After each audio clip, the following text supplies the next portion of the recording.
Sarah shall have a son. But Sarah denied, saying, I did not laugh, for she was afraid. He said, oh yes, you did laugh.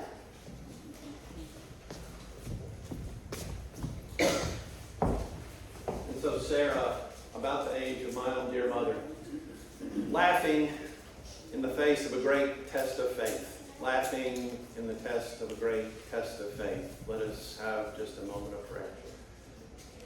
Dear God, take now what has been prepared and use it for our help. Take this reading and now this sharing of the word and give us some help in time of need, because Lord knows we need it. It is in Jesus' name that we do pray. Amen. There are all kinds of laughter in the world.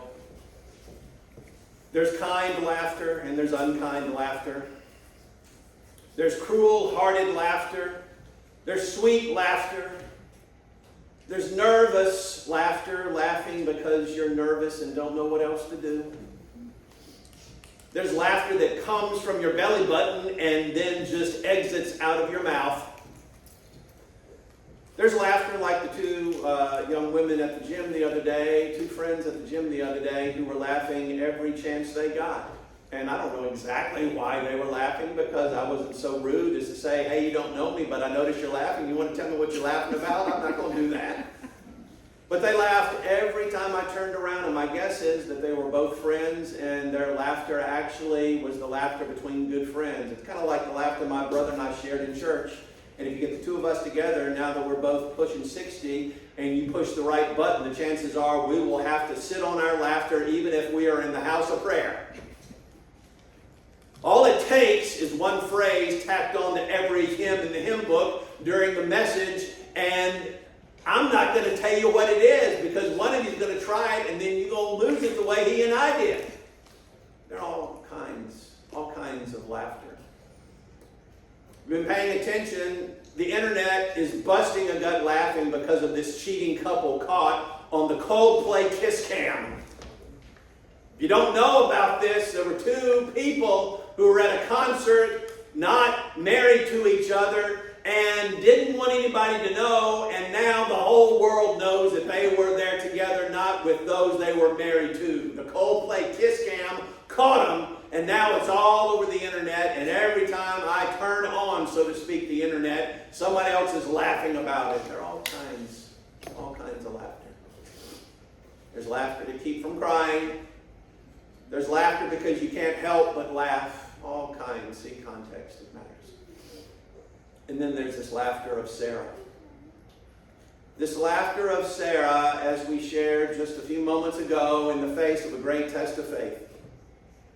What you need to know is that Abraham and Sarah were married. And Abraham is the one who gets the credit of being, quote, the father of the faithful. But the rabbis made a study of it, and they found a series of tests that Abraham had to pass in order to be called the father of the faithful. Would you like to know a few of them? Good, because you're gonna. Leave home. Leave everybody almost that you know. Leave everything that is familiar behind and go to a place you've never been before. It is as if to say to one of you, leave, Hickory Flat, Mississippi, and go to Boston, Massachusetts. You say, I can't imagine leaving Hickory Flat and going to Boston. I can. You know why? Because I've been there. I've been there more than once. I lived there. Leaving what you know to go where you have never been. That was one of the tests. Or the test of famine. No food, and so we go down to Egypt. And while in Egypt, you know what Abraham tells his wife Sarah to do? No food where they were living, and so they went to Egypt land. And you know what Abraham told Sarah to do? You need to tell them that you're not my wife. You need to tell them that you're my sister, because they're going to see that you're a good-looking gal, and they're going to kill me and keep you. And he did it, and she did it. And then here comes Pharaoh saying, I'm having all kinds of trouble. Why didn't you tell me that she was your wife? The test of famine, the test of trouble. The last test is a test that is a message all on its own. Of course, every one of them are messages all on their own. But the test of sacrifice a child to appease heaven. Whether to sacrifice his child because he believes God has called him to sacrifice his child. And all I'm going to say about that is this. It is not a miracle that Abraham listened to what he thought was a voice telling him to sacrifice his son, because he grew up in a culture that said that's the way you do it. If you want to get heaven on your side, you sacrifice children. It is not a miracle that he almost sacrificed his child. What is the miracle is that at the critical moment, he stopped and did not do it. Amen. And learned something new. You and I are not just the prisoners of our culture. At least I hope we're not. If we are a sad lot indeed.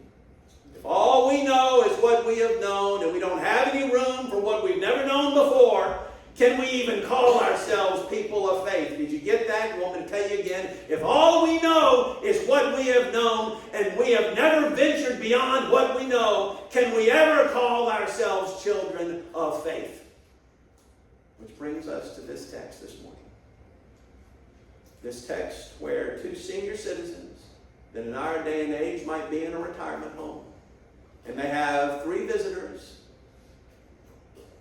and they roll out the welcome mat, they put on the dog, they give their very best, they show hospitality in an extreme to these 3 people they have never met before. There's a test of faith right there. This is your first point, by the way. I want you to notice Sarah's focus of laughter. But it is a test of faith to show hospitality to someone that you don't know. You know what we call it around here? We call it stranger danger. You ain't from around here, boy. Tell me about yourself. That's stranger danger. They show hospitality in the extreme. Why? Because some have entertained angels unaware. I am not telling you to go and open the door to every soul and every snake that knocks on the door. That is not what I am telling you. And do not go home and say, I told you that. Do not be like my blessed wife who let a snake in the house and her daddy said, sister, we can't be letting snakes in the house. But I am telling you, this thing of showing hospitality was a big deal then.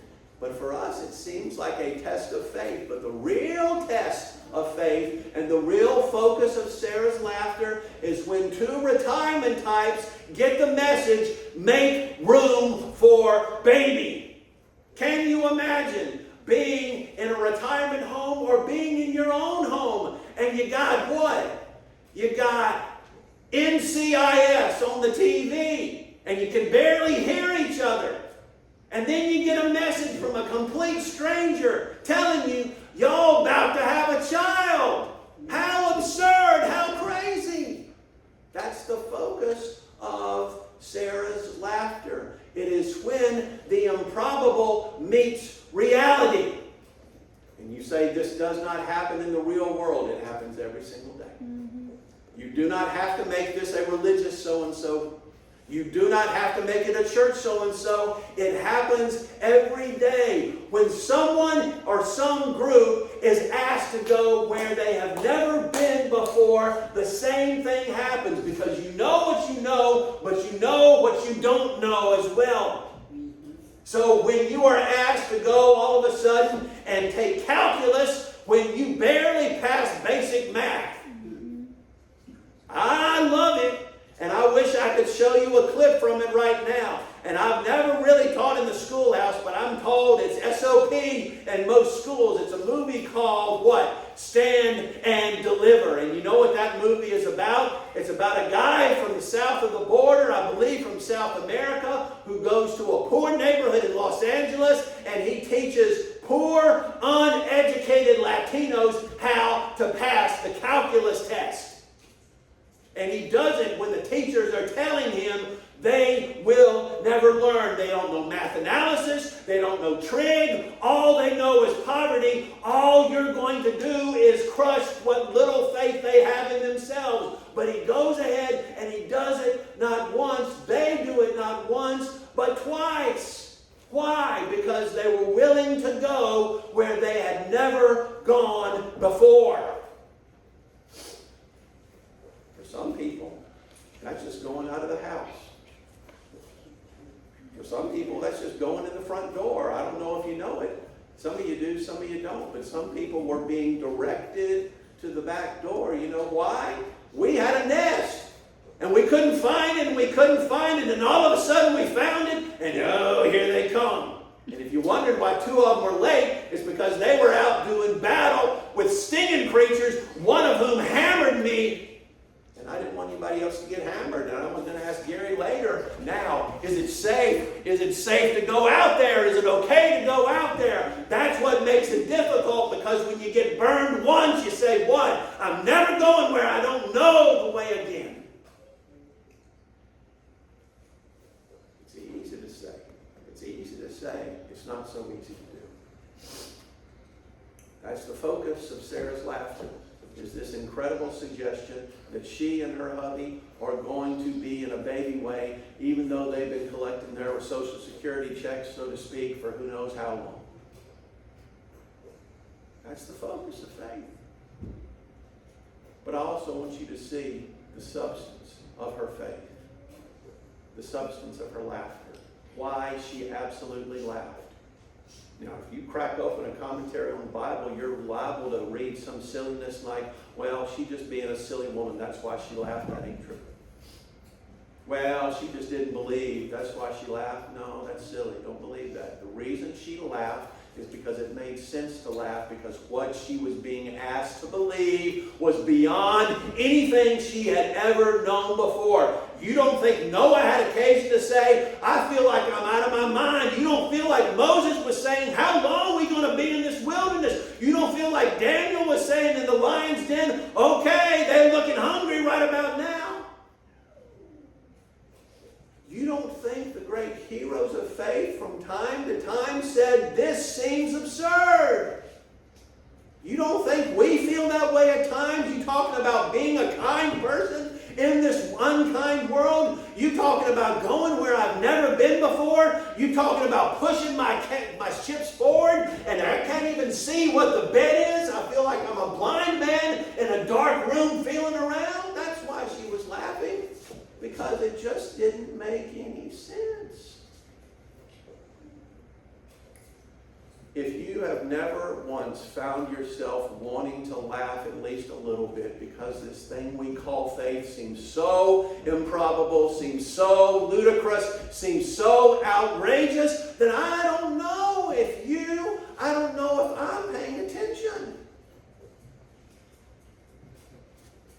And isn't it a kick? Isn't it a kick when you have to really confront yourself, when you really have to confront yourself with the fact of, have I ever really put my trust in the one? That's the thing.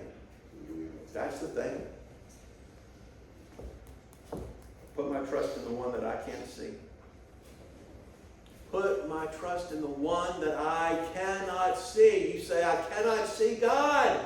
Neither can I, but you know what? Here's the thing. If you are a scientist, you use your eyes to see what other people may not have seen. But when it comes to faith, do you know how you see? You see with your whole person. I didn't make that up. Somebody else said it, but man, it is worth saying again. The way you see the eternal is with your whole being. And when you begin to see, you begin to see the one who fills up every nook and cranny of this universe and even beyond. Why do you think some children say, oh, that butterfly, oh, that butterfly, oh, that butterfly. That butterfly reminds me of what? That butterfly reminds me of God. It's because of the glory that's busting out all over the place. And when your eyes are really open, when your self is really open, when your heart is really open, then you say, I see what I haven't been seeing before. I see who I haven't been seeing before. you that Sarah's laughter here is one of the most human, is one of the most flesh and blood, is one of the most identifiable parts of this whole saga of Abraham and Sarah and this first family of faith. Because of course she laughed, because who ever heard of a 90-plus-year-old woman having a baby? Who ever heard of someone retired saying, now I think I'll go back to school? Who ever heard of someone collecting Social Security saying, now I think I'll start a business? You know how old Grandma Moses was when she started to paint? She was older than 70 years old, and now the whole world knows who Grandma Moses was, 70 plus years old, and she said, now I think it's about time that I've started to put this gift to use. It looks absurd to the natural eye, but to the eye of faith, to the eye that says we walk by faith, not by sight, to the eyes of the one who says faith is the substance of things hoped for, the evidence of things not seen, it's a whole new different ball game. You see, there's not a lot of laughter in the Bible. Oh, child. As they would say in South Louisiana, oh, child. There is laughter everywhere. You know why? Because this thing called faith, to the basic human understanding, just looks absurd. But listen to me, this is Charles Dickens right here for you. There is a wisdom of the head, and there is a wisdom of the heart. And this wisdom of the heart says, okay, it looks improbable, it looks outrageous, it looks ludicrous, but I'm willing to go ahead and go where I have never gone before. Don't you want to be like Captain Kirk? Don't you want to be like Jean-Luc Picard on Star Trek and to go where no one has gone before? Huh? You don't? Well, I do.